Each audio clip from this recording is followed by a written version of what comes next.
All right, joining me now on the panel is One Nation Leader Pauline Hanson and former Speaker of the House, Bronwyn Bishop.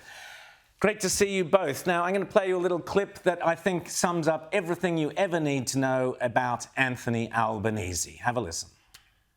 Children throwing rocks with helicopter gunships, with tanks and with missiles.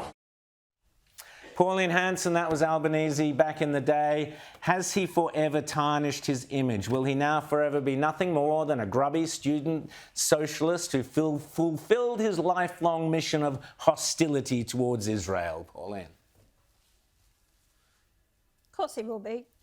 The leopard doesn't change its spots. He's only got bigger over the period of time. So, you know, I watched that interview last night, and good on Shari. It was a great interview to watch Netanyahu and what he had to say, especially about Albanese. And everything he said was true. He hasn't been a leader of this nation. He's never led with the mind to protect all Australians, regardless of what cultural background you are, what religion. And he's never protected Jewish people. And the whole fact is, everything that's happening, even these Palestinian marches, it's all about the Islamic fundamentalists who are pushing their own agenda, their hatred towards the West. And this has been utilised to say it's to do with Israel. The whole thing is, it's people pushing their own agenda here, and stupid Australians are going along with it, thinking, oh yeah, cease the fire. There's a behind the scenes that's going on here to the propaganda, what they're trying to brainwash the kids in the educational system, and people out there who have no understanding of what really is happening here. I fear for the country in the future, and Albanese has led it right from the start by giving money to UNRWA, and the millions of dollars there. He's actually backed Hamas. They're a murderous terrorist organisation.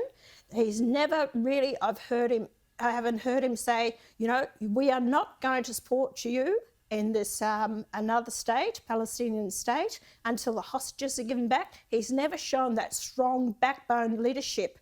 And this is what I think I've always said. He's a pathetic, weak leader of this nation. And I've got no time for him, Rowan. I say it all the time. I agree with you, Pauline. I have to agree. Bronwyn, an interesting insight, a brilliant interview by Shari, as Pauline was saying. A great insight from Prime Minister Netanyahu was that all we are doing is feeding the crocodile, and that all we will be doing is encouraging the sort of Islamic extremism, Islamist extremism that they've seen throughout the world, but we'll be encouraging it here with these actions. That was the Prime Minister Netanyahu's insight. Yes. Never has a truer word been said than when he talked about violence coming to our streets. It's already here, Rowan. Violence is also words, and the words that come out of the so-called peaceful marches are violent, threatening death, calling for death. And he's quite right to say feeding the crocodile. I mean, just look at history. Go back to Clinton. He thought he'd stitched up a deal that was going to save this two-state solution. And the PLO and Yasser Arafat just walked away from it. He said it was the biggest failure of his presidency.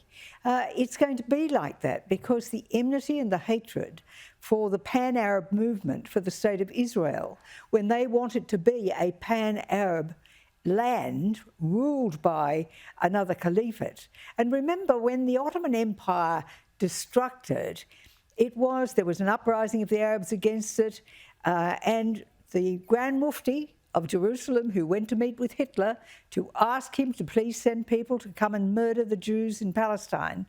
It's a long, long story. And for Albanese, the weak man to hide behind Starmer and hide behind Macron to say, oh, look, we're going along with the rest of the world, when the Labor Party has the dreadful record of Corbyn, who actually went in 2014 to a memorial service and laid a wreath for the Palestinians who killed the Israeli Olympians in Munich. I mean, when you know that Vichy France sent hundreds of thousands of Jews to their death in gas chambers, this is nowhere to hide. This is not what a strong leader does. This is the action of a weak leader who simply now wants to hide behind this insult to him to say, look at me, look at me. Well, I would argue it's not so much a weak leader as a very aggressive, radical leader who is pushing us.